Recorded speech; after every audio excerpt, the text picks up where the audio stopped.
보셨죠? 제가 말씀 공독해 드릴게요. 사무엘상 13장 5절에서 14절 다시 읽어 드릴게요.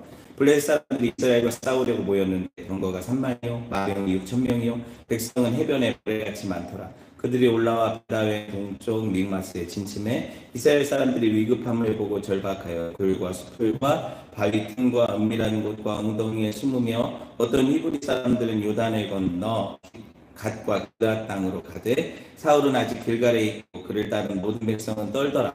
사울은 사무엘이 정한 기한 대로 이래 동안에 기다렸으나 사무엘이 길갈로 오지 아니하매 백성이 사울에게서 흩어지는지라. 사울이 이르되 번제와 화목제물을 이리로 가져오라 하여 번제를 드렸더니 번제 드리기를 마치자 사무엘이 온지라.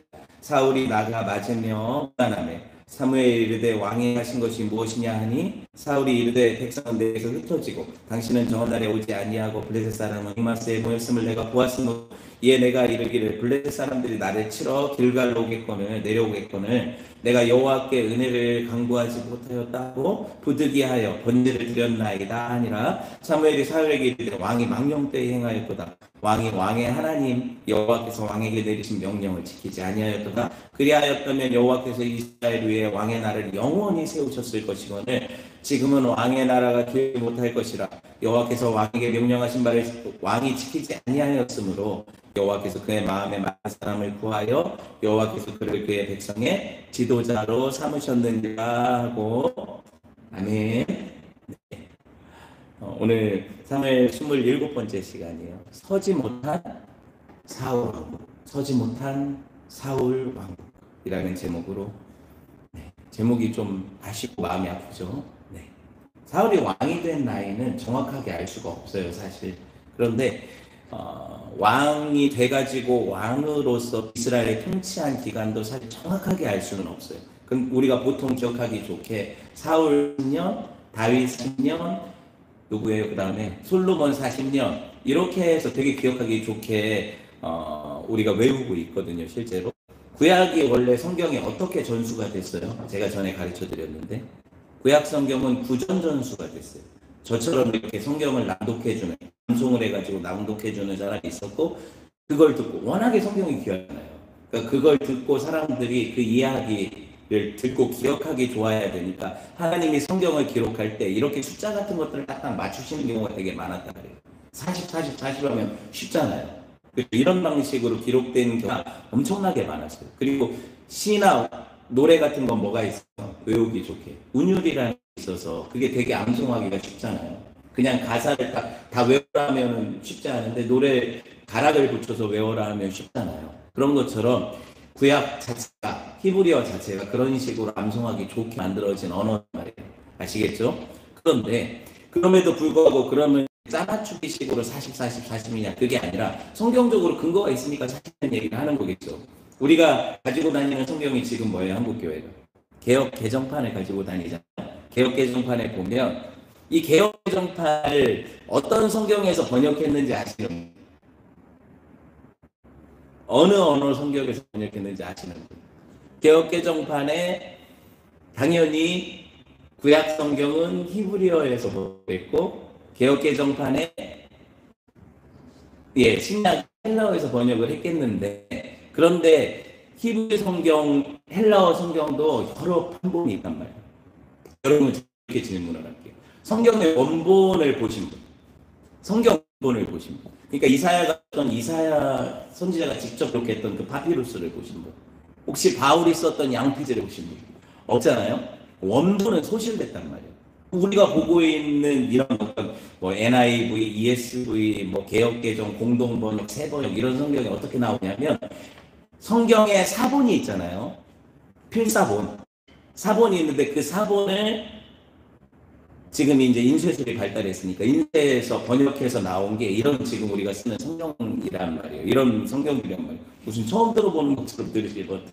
당연히 알고 있어야 되는 기초상식인데 그러면 여러분 구약 성경은 어디서 번역이 됐냐면 유명한 마소라 사본이라는 오래된 사본이 있어요. 되게 오래된 그 구약 히브리어 사본이 있어요. 그 사본을 중심적으로 해서 다른 사본들을 참고해서 번역을 한 게 개역 개정 성경이란 말이에요. 그러니까 원본이 없으니까 사본을 볼 수밖에 없잖아요.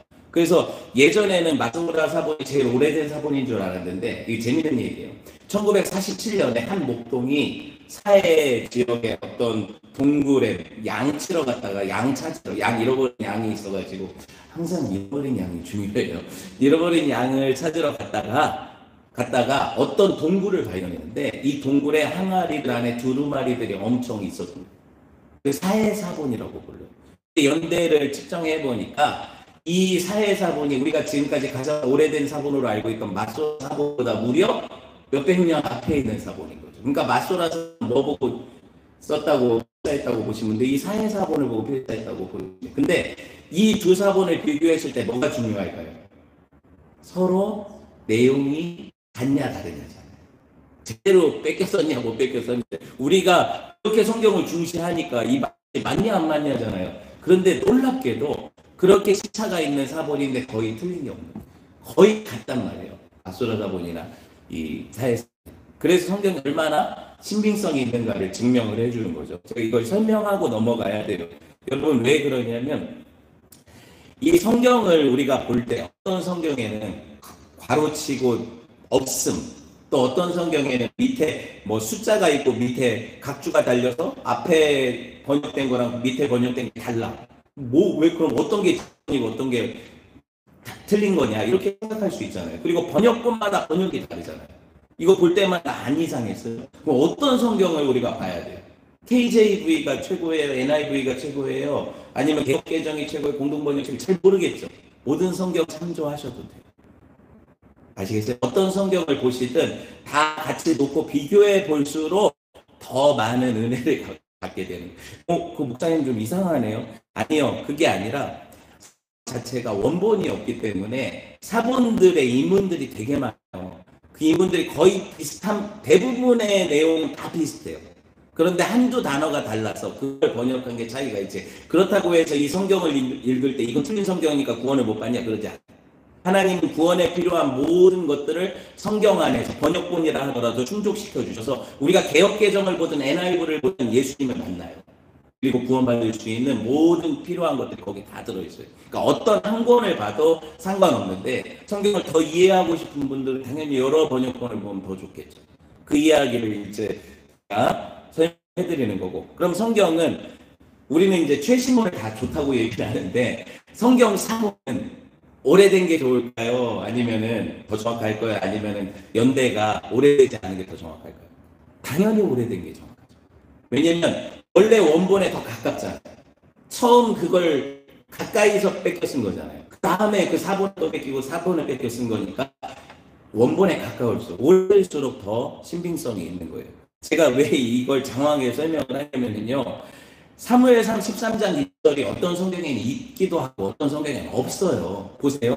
사무엘상 13장 1절 같이 봅시다. 시작. 사울이 왕이 될 때 40세라.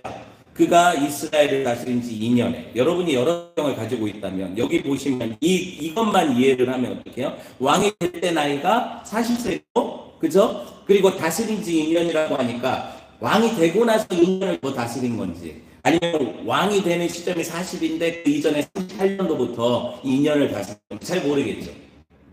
이런 거를 성경이 규정하지 않잖아요. 근데 생선역을 보면 어떻게 되냐면 30세에 왕이 됐다고 써 있어요. 완전히 다르잖아요, 지금. 그럼 40에 된 거예요, 30에 된 거예요? 어떤 성경이 오는 거예요? 잘 모르겠죠. 30에 왕이 돼서 뭐라고 되어 있어요? 42년을 다스렸다. 완전히 다르죠, 또 내용이.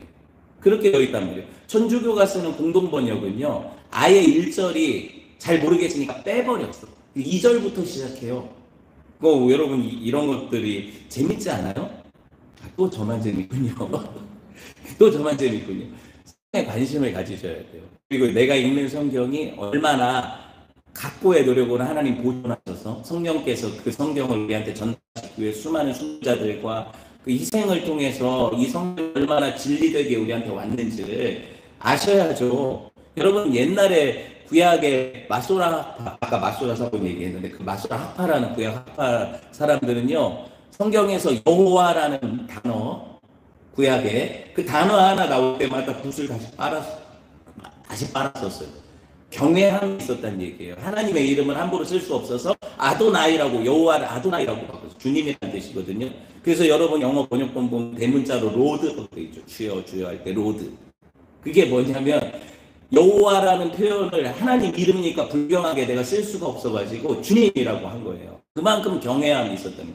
우리는 뭐 아무 경외함 없이 성경을 누워 있다가 베개로 쓰거나 잠 안 올 때 읽는 게 성경이 막 이러니까 경외함이 어디 있어요 우리가. 그러니 성경이 뭐 1절이 있든 없든 뭐 40이든 38이든 별 관심이 없잖아요. 근데 이게 왜 하나님이 우리의 성경에 대한 질문들을 자꾸 하게 하시고 성경에 대한 관심을 갖게 하시고 하나님 말씀이 진리되게 하시는가 여러분 생각해 봐야 돼요. 별로 중요한 것 같아 보이지 않아도 성경을 연구하다 보면 이게 중요할 때가 있어요. 정말 그래요. 숫자 같은 거 되게 그렇죠. 어찌됐든 이 사무엘상 보다 보면 처음에 사무엘이 이 사울을 소개하는 장면이 나오고 사무엘이 만났을 때 사울을 뭐라고 부르냐면 소년이라고 부르거든요. 소년이면 적어도 어느 정도 나이에요. 우리 뭐 시온이나 이레나 소년 아니에요. 그렇죠? 성인이 되기 전 나이일 거 아니에요. 그런데 오늘 보니까 나이가 몇 살에 왕이 됐대요? 40살에 왕이 됐대. 그러면 얼마 전에 염소 찾으러 갔다가 얼마 전에 기름 부음 받고 얼마 전에 왕이 됐는데 나이가 몇이었어요? 40인데 사람들이 볼 때 소년이었어요? 헷갈리지 않아요? 소년이었을까요? 이게 다른 번역에 보면 또 청년이라고 되어 있죠. 청년은 시골 가면 청년은 60대까지가 청년이에요. 이게 레인지가 넓어, 범위가 넓어요. 저는 청년 축에도 못 들어요.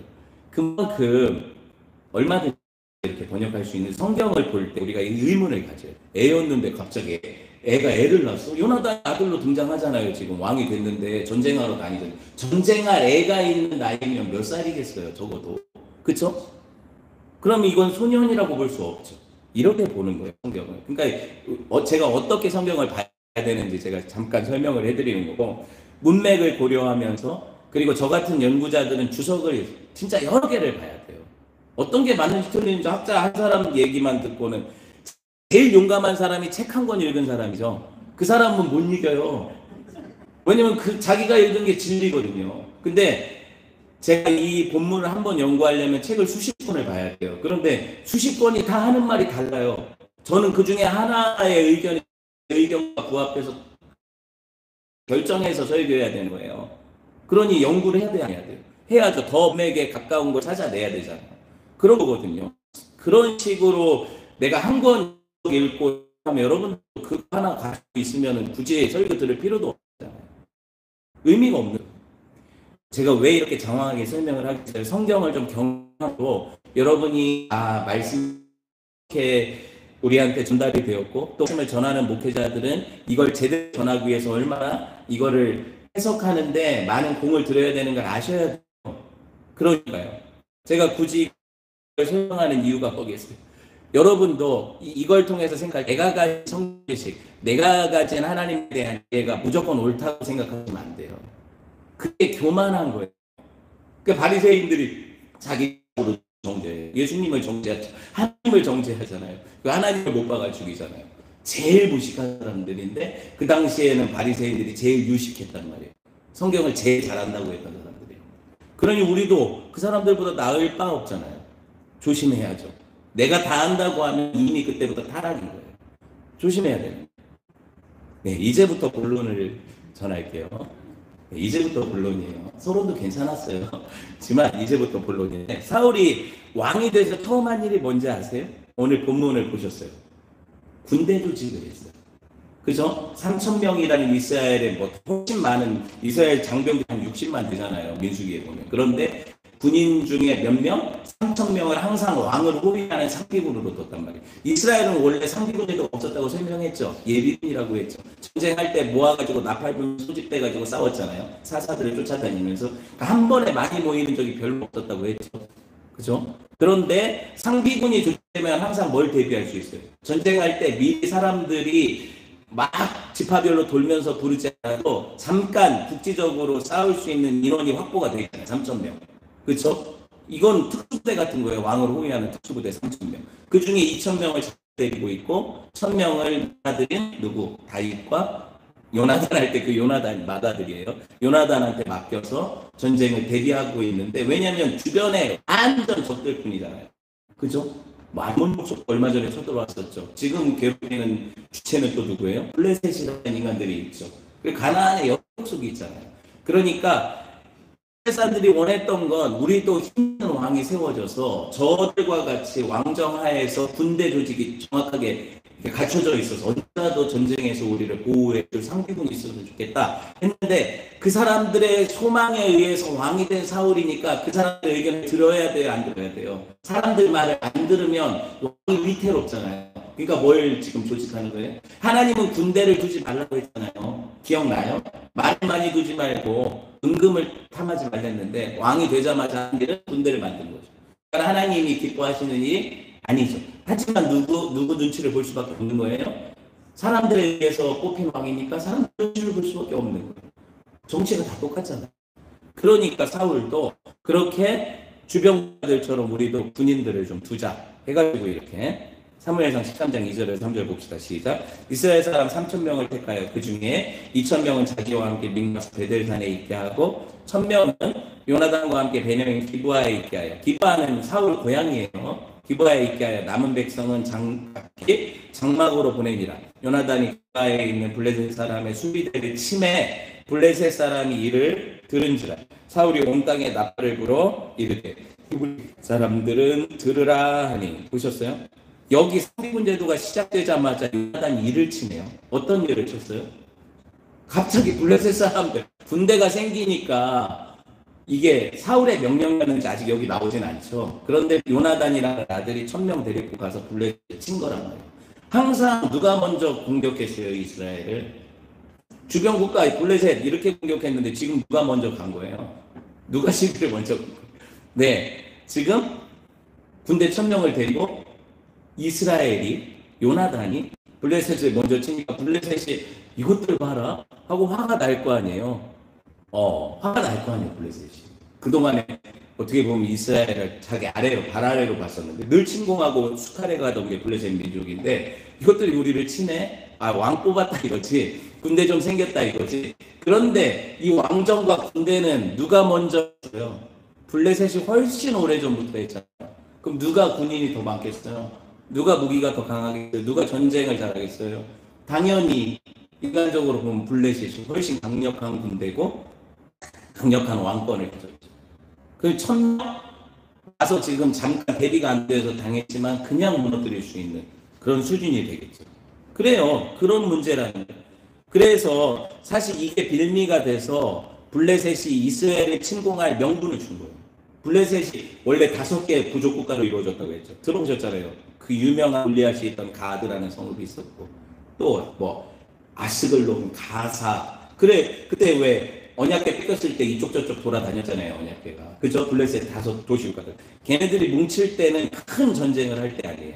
다 각자 왕이거든요. 가드 왕, 가사 왕, 아스글론 왕, 다 왕이 있었는데 이 사람들이 뭉칠 때는 블레셋의 위협이 있을 때 아니에요. 지금 블레셋이 다 뭉쳐서 누구랑 싸워요? 이스라엘이랑 싸우려고 하는 벌칙 건드려 놓은 거란 말이에요. 지금 누가? 사울의 아들이. 그러니까는 사울이 한 거죠. 이스라엘이 건드린 거니까. 그래서 이게 전쟁의 시발점이 됐는데 가뜩이나 지금 감정이 블레셋하고 이스라엘 안 좋아요. 얼마 전에 에베네셀에서 누구를 치셨어요? 하나님이 사무엘을 통해서 블레셋을 흩으셨잖아요. 블레셋 군대를 도움의 돌이 왜 생겼어요? 그때 하나님 비와 우레를 통해서 블레셋 군대를 다 멸치시키시니까 수많은 사람들이 패퇴했거든요. 원한이 쌓여요, 안 쌓여요? 여러분 사사기 말미에 우리가 아는 눈 뽑힌 사가 누구예요? 삼손이 누구랑 이 사람들과 죽기로 원합니다 할 때 저는 누구예요? 암몬의 신전에 있던 블레셋 사람들이잖아요. 그러면은 역사적으로도 블레셋하고 이스라엘은 안 친해요. 그 이전에는 소모는 막대기로 삼달이라는 사람이 블레셋 사람이 600명 죽였죠. 또 블레셋과의 이 싸움이 하나 잦았어요. 자주 있었다는 얘기예요. 그죠? 그러니까 블레셋 사람들이 이번에도 각기나 해묵은 감정이 있는데 왕이 됐다고 꼴에 왕의 아들자가 와가지고 우리를 쳐서 화가 나가지고 사람들을 엄청나게 모았죠. 사울은 사실은 이게 기회라고 생각했어요. 자기가 왕 위에 올랐잖아요. 그런데 사실 자기 정통성이 없잖아요. 베냐민 지파가 대단한 지파도 아니고 이번에 기름 부음 받아서 사실은 왕이라고 내세울 건 오직 하나님의 의견뿐인데 사무엘의 기름 부음뿐인데 그러니까 얼마 전에 보니까 자기가 사람들의 지지를 받았던 이유가 암몬 족속과의 전쟁에 승리를 했거든요. 그때 하나님 도우셔서. 그러니까 생각해 볼 때 자기가 지지율을 더 끌어올릴 수 있는 방법은 뭐겠어요?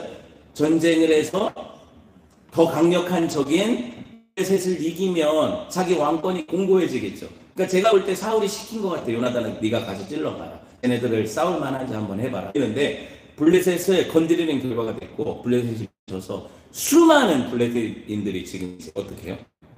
이스라엘을 치려고 나온 거란 말이죠. 그렇죠? 성경에 써 있는 거예요. 제가 그 중간에 행간을 읽은 거고요. 성경은 어떻게 보는 거냐면 여기 있는 성경만 읽으면 1절부터 12절까지 딱 보면 끝 내용이 뭔지 그냥 전쟁에 딱 이렇지만 그 안에 수많은 사람들의 그 전략과 사고와 이 일이 일어나게 되는 배경과 이런 게 있을 거 아니에요. 그렇죠? 그걸 제가 연구한 거 아니에요. 그렇죠? 오늘은 다 도회해서 보여드리는 거예요. 이렇게 설교를 준비를 하는 거예요. 그리고 여러분들이 이걸 듣는 거잖아요. 그러니까 목사님 제 의견은 그거랑 다른 것 같아요. 저는 이렇게 볼 수 있을 것 같은데 얼마든지 여러분들도 얼마든지 그런 의견은 있을 수 있는 거예요. 제가 다 옳지 않아요. 그렇지만 하나님 주시는 저에게 주신 경험과 지혜와 여러 가지 연구 자료들을 통해서 이게 나오는 거니까 여러분들도 동의하시는 부분들이 있고 아닌 부분들도 있겠지만 설교 시간에는 그 목회자한테 맡겨준 시간이니까 여러분이 들어야 되는 거잖아요. 그렇게 보시면 되는 거고요. 어찌든 힘을 합쳐서 치러 나왔단 말이에요. 사무엘상 13장 5절에서 7절 봅시다. 시작. 블레 사람들이 이스라엘과 싸우려고 모였는데 병거가 3만이요 마병이 6,000명이요 백성은 해변에 모래같이 많더라. 그들이 올라와 베다웬 동쪽 믹마스에 진침해 이스라엘 사람들이 위급함을 보고 절박하여 불과 수풀과 바위 틈과 은밀한 곳과 웅덩이에 숨으며 어떤 히브리 사람은 요단을 건너 갓과 길르앗 땅으로 가되 사울은 아직 길갈에 있고 그를 따른 모든 백성은 떨더라. 여러분 이 말씀을 보면 아예 이 블레셋이 작정하고 전쟁하러 온 거거든요. 엄청난 무력과 병력을 동원해서 이스라엘 아예 이참 밟아버리자. 그들이 먼저 건드렸으니까 이렇게 온 거잖아요. 지금 그렇단 말이에요. 다 뭉쳐서 온 것 같아요. 블레셋 지금 군대 규모를 보니까 여기 보시면 병거가 몇? 3만이라고 되어 있죠. 그렇죠? 그리고 그 마병이 몇? 6,000명이라고 되어 있죠. 근데 어떻게 병거가 더 많죠? 병거라는 게 지금으로 말하면 탱크잖아요. 여러분 사사기 초반에 보면 가나안 왕 야빈이라는 사람이 철병거를 가져가지고 이스라엘을 괴롭혀서 시스라 나오는 그 군대장관 시스라가 나오는 그 장면에서 그때 야빈이 20년간 이스라엘을 철권 통치할 때 가졌던 그 병거가 몇 개인지 아세요? 제 성경에는 900개라고 써있더라고요. 그 900대 병거도 이스라엘을 20년을 철권 통치를 했어요. 3만 대? 이스라엘 멸망하겠죠. 만약에 이게 3만 대라면. 근데 이게 숫자적으로는 이렇게 보이지만 어떤 주석을 보면 이스라엘에 천이라는 단어가 엘레라는 단어가 있어요. 천이라는 단어가. 우리가 3만을 어떻게 영어로 하면 3만이에요? 30,000이잖아요. 그렇죠? 30에 1000. 그러니까 많이 되잖아요. 그렇게 얘기를 하잖아요. 그런데 이것도 마찬가지예요. 천이라는 엘레라는 단어가 분대라는 뜻도 있어요. 군대 조직 중에 무슨 부대 몇 군대 있죠. 한 소대 분대 이런 게 있잖아요. 그러면 이렇게 볼 수가 있어요. 30개의 분대의 병거들, 30개 분대로 나뉜 병거들, 그리고 또 뭐예요? 6개의 분대의 마병들, 6,000이 6개 분대의 마병들 이렇게 번역을 할 수도 있어요. 그러니까 이런 것들을 보고 그러면은 30개 분대 병거도 엄청난 거거든요. 그런 많은 병거들이 있고 6개 분대 마병에 그리고 실제적으로 보병은 셀 수가 없었다고 써 있잖아요. 여기 안 센 건지 귀찮아서 안 센 건지 모르겠는데 하여튼 바다에 모래알 같이 많았다니까 딱 볼 때 한눈에도 셀 수 없을 것 같아서 못 셀 정도로 많은 군인이 모였고 이런 군인들이 있으니까 이스라엘이 이제 되게 당황한 거죠. 처음에는 그냥 툭 쳐가지고 쳐보려고만 했는데 얘네들이 진짜 죽 잡고 달려오는 거죠. 죽 잡고 달려오는 거죠. 그런 상황이 된 거예요. 이스라엘이 그 시대가 가지고 있던 무기가 뭐가 있어요? 나중에 보면 사울하고 그 아들 요나단만 칼을 갖고 있는 거 아세요? 성경에 보면 그러면 이스라엘 백성들은 다 뭐 갖고 나와요? 싸우자고 하면 집에 있는 괭이, 호미, 뭐 이런 거, 새스랑, 짝대기, 그렇죠. 그런 거 갖고 와서 싸우자고 하는데 여러분 그 최신식 경기로 무장한 철기 문화에 가나안의 철기 문화가 히타이트 족속을 통해서 들어왔잖아요. 헷 족속을 통해서. 그 블레셋은 이미 철기 문화를 구가하고 있었어요. 그래서 블레셋 사람들은 다 철기를 가졌잖아요. 그런데 이스라엘 군대는 뭘 하고 있어요? 아직 농기구들밖에 없고 철기도 아니고 농기구들도 몇 번 치면은 돌이라도 부딪히면 부러지는 청동기 뭐 이런 거 갖고 있으니까 이 전쟁에서 이 싸움이 돼요, 안 돼요? 이게 이해가 안 되시면 제가 이걸 설명해 드릴게요. 일단 사무엘상 13장 19절에서 20절 봅시다. 시작. 그때 온 땅에 철공이 없었대, 이스라엘에. 블레셋 사람들이 말하길 히브리 사람이 칼이나 창을 만들까 두렵다 하였으므로 온 이스라엘 사람이 각기 보습이나 삽이나 도끼나 괭이를 버리려면 블레셋 사람들에게로 내려갔는데 무기 독점을 하고 있죠. 철기 독점을 하고 있으니까 이스라엘은 철기를 가질 수 없었단 말이에요.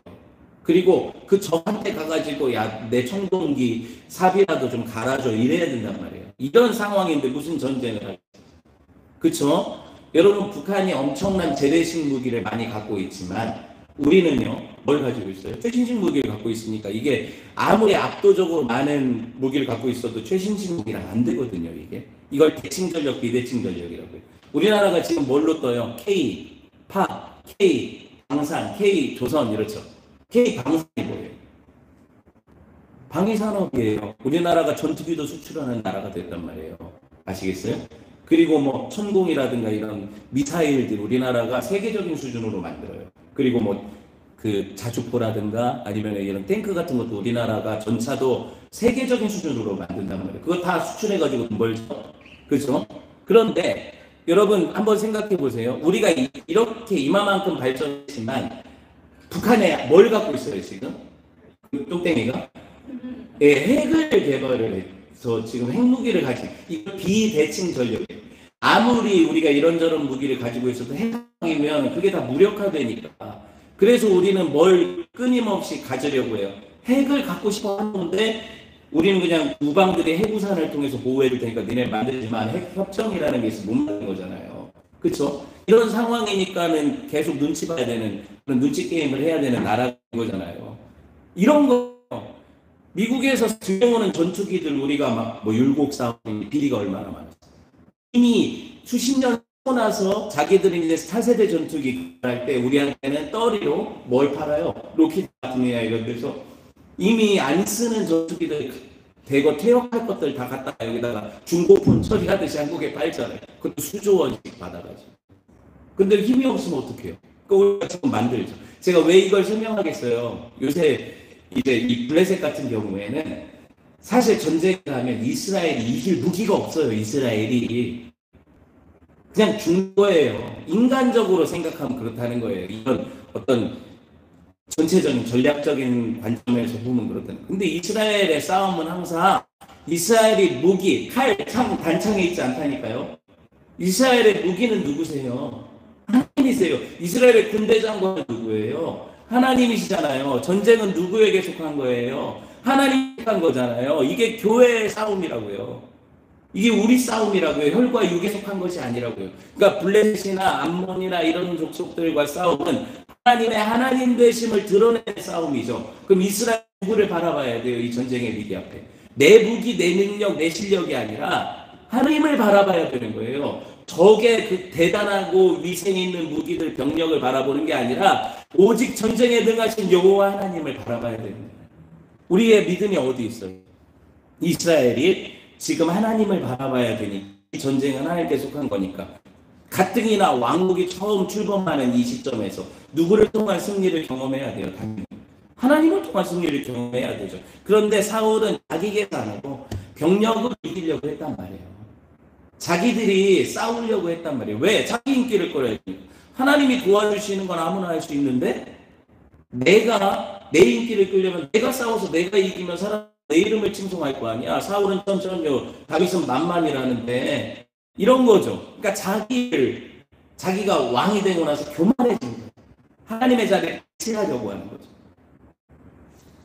그런데 어떻게 흘러가요? 상황이 엄청나게 많은 군대가 오고 이스라엘 백성들을 다 소집해놨는, 나팔 불어가지고 소집해놨는, 상군 3천 명뿐만 아니라 막 했는데 이게 전쟁의 게임이 안 될 것 같으니까 사람들이 그걸 보고 다 도망가기 시작. 군대가 흩어지기 시작. 봅시다. 사무엘상 13장 6절에서 7절 시작. 이스라엘 사람들이 위급함을 보고 절박하여 굴과 수풀과 바위 틈과 은밀한 곳과 웅덩이에 숨으며 어떤 사람, 이 사람들은 요단을 건너 갓과 길앗 땅으로 가되 사울은 아직 길가에 있고 그를 따른 모든 백성은 이스라엘 군인들이 마치 예전에 자기들이 이겼던 암몬 족속들처럼 막 뿔뿔이 흩어져서 도망가기 시작해요. 막 수풀에도 숨고 동굴에도 숨고. 이거 뭐 싸울 의지가 있어요, 없어요? 전혀 싸울 의지가 없는 거예요. 심지어 일부러 자포자기해서 아예 요단강을 건너서 요단 동편.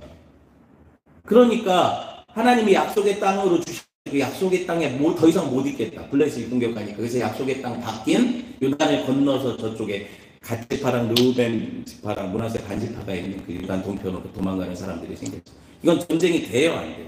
이미 사기에서 눌렸고 다 군인들이 흩어지는데 사울의 입장에서 보면 한번 싸워볼 만하겠다 했는데 이건 싸움이 안 되는 싸움이 되는 거죠. 사울의 입장에서 보면. 그렇죠? 이 사람들을 가지고 우리가 함부로 말할 게 아닌 게 이전에 이 사람들이요 사실은 하나님을 경험한 사람들이에요. 얼마 전에 암몬 족속을 하나님이 치실 때 그 길갈에서 도우실 때 사울과 함께 이겼잖아요. 그 사울이 그래서 뜨게 된 결과가 있잖아요. 그때도 하나님 큰 일을 주셨으니까 이 중에 군인들 중에 몇몇은 그 싸움에 참여했던 사람이고 그때 하나님 도우심을 받고 왕과 함께 이길 수 있다는 생각이 가졌던 사람인데 마음이 두려움에 이게 여러분 우리가 하나님과 함께 믿음의 승리를 경험하고도 어떤 일을 또다시 하면 그걸 잊어버린단 말이에요. 그리고 어떻게 해요? 두려움에 빠져서 하나님이 이번에는 안 도우시고 저번에는 왕년에는 도우셨는데 지금은 하나님이 안 도우실 것 같아 하면서 낙심되고 완전히 짜부러들잖아요. 도망가게 되잖아요. 우리가 이스라엘과 다 우리 믿음이 어디 있어요? 수풀에 숨고 아예 그냥 애국으로 도망가는 인생들이 생긴다. 어떻게 하겠어요? 믿음이 약하잖아요. 믿음이 약해. 여러분 사울이 이런 모습을 보면서 어떻게 했어요? 우리가 나중에 이제 이 내용을 다 어려서부터 들었던 분들은 다 아세요. 사울이 먼저 사무엘 안 기다리고 막 제사 드리고 해가지고 난리 난 장면 다 기억하죠. 그런데 제가 사울을 욕하기 전에 우리가 사울이라면 그렇게 안 했을까요? 우리가 사울이라면 끝까지 기다릴 수 있을까요? 네. 쉽게 비난하는 자리에 이스라엘 백성들 광야에서 저렇게 늘 불평하다가 죽었지. 근데 우리가 그러고 있잖아요. 사사기에서 어떻게 저렇게 하나님 은혜를 믿고 또 금방 패역하냐. 그게 우리예요. 누굴 욕하고 누구를 향해서 저 사람들 믿음 없어 그래요. 우리가 믿음 없어요. 우리가 안 되는 거예요. 우리 실력이 없다고요. 믿음의 실력이. 그러니까 여러분 신앙생활 하면서 함부로 사람들 판단하면 돼요. 안 돼요. 제가 아까 그 농담처럼 말했지만 우리 같이 예배드리고 있는 우리 교회 집사님이고 주일에 이렇게 어디 가면 안 된다 했지만 저도 연약해서 빠질 수 있는 거예요. 여러분들도 그럴 수 있잖아요. 인생 살다 보면. 그게 안 되는 거예요. 자기는 서라고 하면 넘어질까 두려워야죠. 항상 그런 거예요. 사무엘상 13장 8절 한번 보세요. 같이 봅시다. 시작. 사울은 사무엘이 정한 기한대로 일했으나 사무엘이 길로 오지 아니하네. 백성이 사울에게서 흩어지는지라. 이제 왕이 됐는데 따르는 백성들, 정예들이 다 흩어져요. 그게 얼마나 속타요. 얼마나 속타요. 전쟁하고 모아놨는데 자기는 왕이니까 전쟁은 해야 되겠고. 아시겠어요? 사무엘상 10장 8절 시작. 너는 나보다 더 길갈로 내려가라. 내가 네게 내려가서 번제와 화목제를 드리니 내가 네게 가서 네게 할 일을 가르칠 때까지 7일 동안 기다리라. 이게 사무엘이 사울한테 기름 부으면서 한 말인데 딱 오늘 이 장면을 염두에 두고 한 말씀. 7일 기다려라. 내가 내려갈 때까지 기다려라 그랬죠. 그랬는데 오늘 보니까 사울은 기다렸어요, 못 기다렸어요? 기다리는 했는데 마지막까지 기다리지 못했죠. 첫째로 생각해보면 사울이 그 와중에도 7일을 채워서 기다렸어요. 아시겠어요? 여러분 사울이 믿음 없다 욕하기 전에 우리는 7일까지나 기다릴 수 있을까요? 한 3, 4일이면 이미 번제 드렸을 거예요. 7일을 채워서 기다렸어요. 그죠? 그리고 7일도 저녁이 무영무역이 해지기 전에 이게 도대체가 안 와. 누가? 집례를 해야 되는 사무엘이. 그런데 싸움을 해야 돼. 난리 났죠. 그러니까 어쩔 수 없이 왕의 책임감을 가지고 하나님 앞에 예배에서 도움이라도 하려고 예배했단 말이에요. 이게 제사잖아요. 예배에서 도와달라고 했단 말이에요. 그러면은 사울의 심정이 이해가 돼요. 이렇게 말하니까 이해되죠. 이게 군대가 지금 막 흩어지고 있다니까요. 그러니까 하나님의 도우심을 구하려고 예배하는 게 뭐가 잘못됐어요. 예배도 안 하고 싸우는 것보다 낫죠. 사울이 그렇게 생각했을 거 아니에요. 사무엘이 늦어서 못 오나 보다. 7일이 됐는데 꼬박 기다렸는데 저녁 됐는데도 안 와. 그렇잖아요. 블레셋 대군은 코앞에 와 있어요. 지금 겨우 3,000명 모았는데 그 사람들 다 흩어져서 지금 600명 남아요. 600명을 어떻게 싸워. 그나마 베냐민 그 친척들 남았겠죠. 생각해요. 이게 왕으로서 위신이었어요? 전쟁은 해야 된단 말이에요. 무기도 없어. 두려워. 사실 자기가 왕이 아니었으면 사울이 제일 먼저 넘었을 거예요. 제가 목사가 아니면 어떤 일을 당했을 거예요? 우리가 왜 굳이 앞에 나가서 그걸 화살을 맞고 그렇게 했어요? 저희 강 집사님 보내지 강인호 집사님 혼나는 게 낫지. 제가 왜 제가 그런 욕을 제가 받겠어? 저는 숨어 있을 것 같아. 행구 사이에 진 사이에 숨어 있을 거예요. 나 왕이 아니라고. 저분이 더 왕같이 하냐고 이렇게 할 것 같아요. 그래서 사울이 어쩔 수 없어. 근데 이 사람 멋있는 게 인간적으로 얘기하는 거예요. 책임감을 가졌잖아요. 자기 왕이니까 이 전쟁을 치러야 된다는 생각을 하지. 자기는 못 도망가는 거예요. 안 무섭겠어요, 이게 지금? 안 무섭겠냐고요. 근데 왕이니까 자기는 책임감을 가지고 의연하게 임무 수행하려고 죽으면 죽을 거 아니에요. 600명 남았는데도 싸운다고 하는 거예요. 수만 명의 블레셋 군사람. 용감하죠. 우리는 함부로 어떤 사람을 정죄하기 전에 저 사람의 상태, 저 사람이 왜 저런 결정을 하는지, 그리고 나라면 저 사람의 입장이라면 나는 저렇게 할 수 있을까 없을까를 먼저 이걸 생각해 보니까 저는 사울만도 못해요. 저는 7일이 아니라 이틀 지나면 예배를 드렸을 것 같아. 지금 모이고 있어, 블레셋 사람들이. 저 모일 거. 되게 아이러니한 거 뭐냐면요. 번제를 딱 드리자마자 누가 와요? 얄밉죠. 7일째 저녁 1시간 남겨놓고 번제 딱 드렸는데 그때 딱 와가지고 왜 있냐는 거예요. 그럼 그 사무엘이, 제가 볼 때 사무엘이 나빠요? 사울이 나빠요? 인간적으로. 사무엘이 나쁘죠. 너무하잖아요, 진짜. 어쩌자는 거예요. 왜? 다섯째 날에 올 수도 있고, 넷째 날에 올 수도 있잖아요. 아니면 7일날 오전에 왔으면 적어도 저녁까지 기다려 번제는 안 드렸을 거예요. 이런 핑계 있어요, 없어요, 우리가? 나 어쩔 수 없이 그랬다니까요. 하나님, 나는 지금 이런 선택을 한 게 내가 원해서가 아니라 부득이한 거예요. 오늘 사울이 그러잖아요. 부득이하게 일을 했다고. 어떻게 할 수가 없었다고. 신앙생활하면서 우리가 핑계가 없어요, 있어요? 다 있잖아요. 왜 그렇게 행동했어요? 이유가 있었거든요. 하나님께서 지금까지 내 기도 안 들으셨거든요. 근데 딱 10분 남았는데 그때 들어주실 거라고 누가 믿어요? 내가 믿음이 없는 거예요? 이렇게 따질 수 있어요, 없어요? 제가 사울의 입장에서 너무 사울의 빙이 되는 거예요. 사울의 입장에서는 이게 얼마든지 억울해요. 사무엘은 왜 그렇게 숨어있다가 예배드리는 거 다 보고 온 것처럼 그렇게 나타나요. 7일을 기다리라고 해서 7일 기다렸어요. 근데 사무엘이 말했던 건 완전한 끝까지 기다리라는 거거든요. 7일 마지막 때 온 거예요. 하나님이 일하심이 언제예요? 내가 끝났다고 생각하고 하나님 이제 안 도우시나 보다 하고 내가 일하면 그때 하나님 딱 나타나셔서 왜 네가 했냐 그러시. 난 되게 억울한데 할 말은 없어요. 왜냐면 하나님은 그 시간 이진 않으셨거든요. 사무엘이 7일 안에 온 거거든요. 그럼 나는 언제까지 못 기다린 거예요? 하나님의 응답이 올 때까지 끝까지 기다리지 못한 것 뿐이거든요. 근데 이게 나는 억울할 수 있는데 하나님 입장에서는 불순종이죠. 이건 하나님 입장에서 불순종. 근데 난 억울해요, 사실. 그래서 여러분 우리가 그걸 가지고 하나님 앞에 따지잖아요. 하나님 그럼 진작에 해주시지. 하나님 내가 그렇게 기도하고 막 몸부림칠 때 안 하시다고. 또 뭐 인제 와서 이러시냐. 우리 그러지 않아요? 저만 그렇군요. 또 항상 믿음 없는 건 목사예요. 그러니까 여기 세워두시는 거예요. 믿음이 없으니까 좀 배우라고 먼저 네가 배우고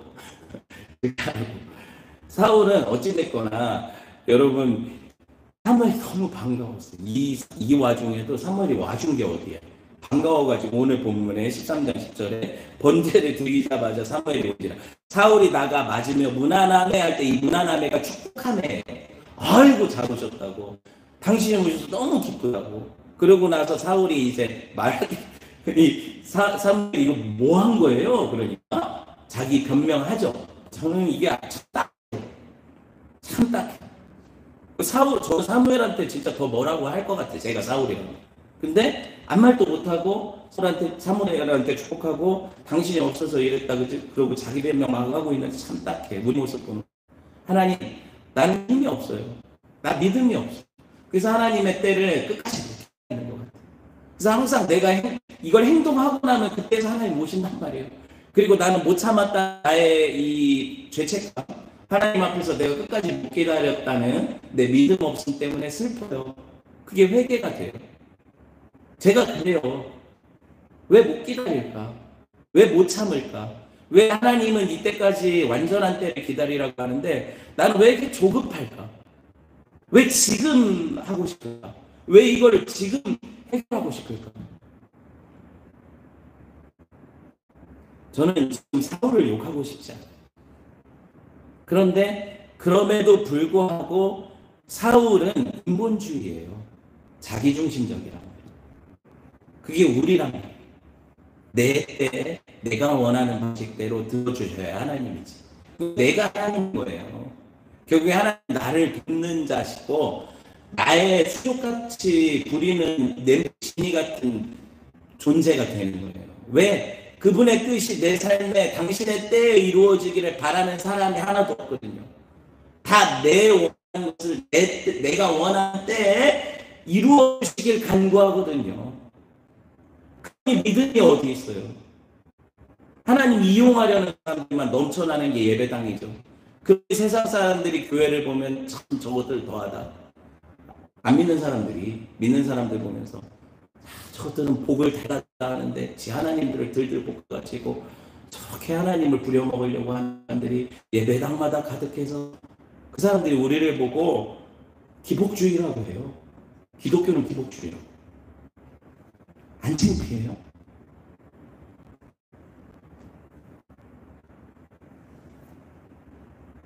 너무 창피해요. 진짜 너무 창피해요. 하나님 욕먹이는 것도 적당히 해야죠. 하나님 그런 하나님이세요?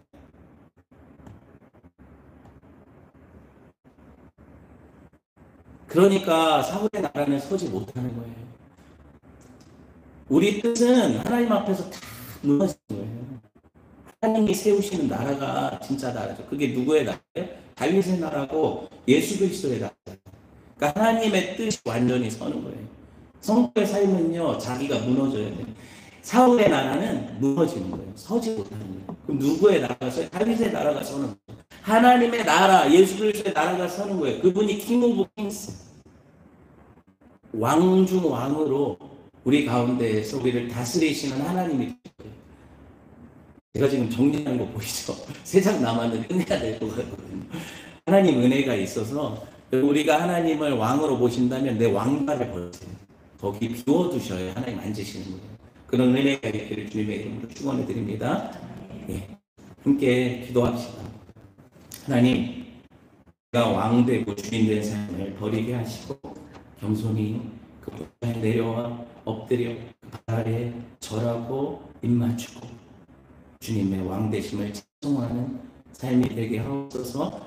예수님 거룩하신 이름으로 기도합니다. 아멘. 이제 우리의 왕이시며 구주가 되시는 주 예수 그리스도의 은혜와 하나님 아버지의 극진하시고 한량없는 사랑하심과 성령의 감화 감동 내주교통 충만하심의 역사가 내 나라 세우지 않고 하나님의 나라 서기를 바라는 성도들 위해 교회 위에 이제부터 영원토록 함께 계실지어다.